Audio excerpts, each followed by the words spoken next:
अस्सलाम वालेकुम friends, welcome back to Top Smarties. आज हम बात करेंगे ड्रामा सीरियल कलंक के लास्ट एपिसोड के बारे में।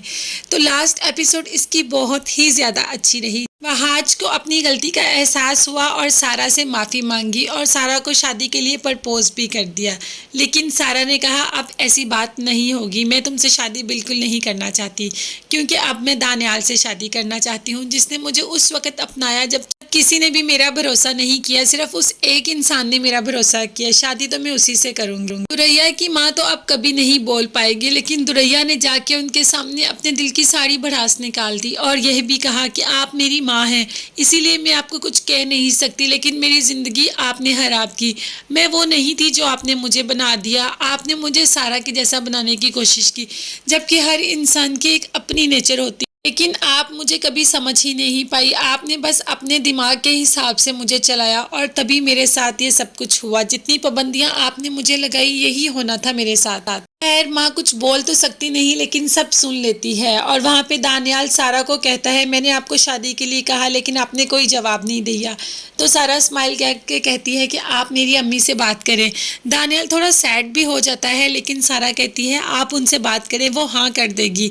जिस पे दानियाल और सारा दोनों ही मुस्कुराना शुरू कर देते हैं और फाइनली दानियाल उसकी माँ से बात करता है और उसकी शादी तय हो जाती है। लेकिन अभी दुरैया ने तो माफ़ी ही नहीं मांगी सारा से, तो आ गई हमारी दुरैया मैदान में सारा से माफ़ी मांगने।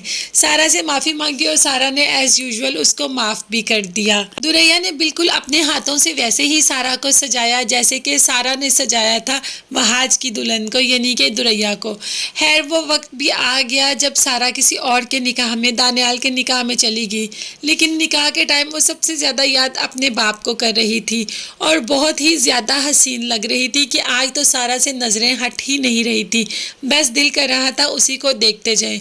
और वह हाथ भी अक्सर चुपके चुपके से सारा को देख रहा था, लेकिन साथ ही साथ मुस्कुरा भी रहा था और उसके अच्छे फ्यूचर के लिए उसको दुआ दे रहा था। सारी ही फैमिली बहुत ही ज़्यादा खुश थी और आखिर वो वक्त भी आ गया जब दानियाल उसके साथ आकर बैठ गया और दोनों की जोड़ी बिल्कुल मेड फॉर ईच अदर ही लग रहे थे। दोनों बहुत ही अच्छे लग रहे थे और दोनों ही एक दूसरे को डिजर्व करते थे। तो व्यूअर्स, ये ड्रामा यहीं पे ख़त्म हुआ और जैसे कि मैंने कहा कि ये ड्रामा यहीं पे ख़त्म हुआ, तो एक ये ड्रामेटिक सी स्टोरी ही थी जिसमें हमें बचपन में अगर माँ कोई कहानी सुनाती थी तो हमें यही कहती थी कि एंड पे सब कुछ अच्छा हो जाएगा, सब कुछ सही हो जाएगा।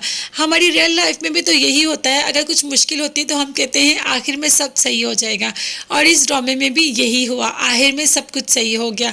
सब ने सारा से माफ़ी मांग ली, सब ने सारा पे यकीन कर लिया। सारा के लिए एक हीरो आया जो सारा को ले गया।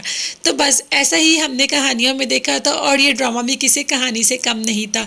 काफ़ी देर तक हम इस ड्रामे को याद रखेंगे, लेकिन इसके साथ साथ मेरे चैनल को ज़रूर सब्सक्राइब कीजिएगा। इसकी जगह पे आने वाले ड्रामे का रिव्यू ज़रूर करूँगी। हर रिव्यू देखने के लिए और हर बात जानने के लिए मेरे चैनल को ज़रूर सब्सक्राइब कीजिएगा। अपना बहुत ज़्यादा ख्याल रखिएगा और मुझे भी दुआ में याद रखिएगा। मुझे आपकी दुआओं की बहुत ज़्यादा ज़रूरत है। अल्लाह हाफिज़, बाय बाय, टेक केयर। जाते जाते एक बात आपसे ज़रूर कहना चाहती हूँ कि ये ड्रामा तो यहाँ पर एंड हो गया, लेकिन हमारा साथ कभी भी एंड नहीं होगा। तो मेरे साथ रहिएगा। अल्लाह हाफिज़, बाय बाय।